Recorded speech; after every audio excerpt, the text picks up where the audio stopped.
चेहऱ्यावरचे हावभाव पाहू शकता। एक अतिशय आनंदाचा दिवस आहे। मराठी भाषेवर प्रेम करणाऱ्या प्रत्येक माणसाचा मला वाटतं एक आनंद उत्सव आहे।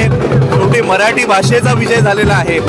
हिंदी सक्ती ही सरकारला मागे घ्यावी लागली आणि त्यामुळे लोकांचे जे काही हावभाव आहेत ते मला वाटतं फार बोलके आहेत आणि ही तुमच्या राजकारणाची नांदी ठरेल। मराठी माणसासाठी या महाराष्ट्राच्या राजकारणासाठी किती महत्त्वाचा दिवस आहे? महाराष्ट्राच्या राजकारणासाठी किती महत्त्वाचा दिवस आहे? महाराष्ट्राच्या राजकारणामध्ये आजच्या दिवसाची नोंद ही सुवर्ण अक्षरात होईल।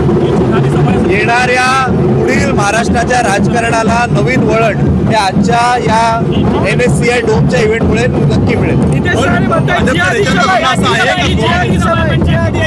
अरे कोण चिंती लोकांबद्दल तुम्ही बोलताय? काय त्यांचं अस्तित्व आहे? यांना केवळ जॅकेट दिलंय ते ठाकरेंवर फुंकायला। त्यांचा पगार ठाकरेंवर फुंकण्यामुळे चालू आहे। त्यामुळे यांना फार महत्त्व तुम्ही सुद्धा देऊ नका। आणि त्यांना माझं काय म्हणणं आहे, या ना NSCI डोम मध्ये आणि करा बडबड, या ना इकडे।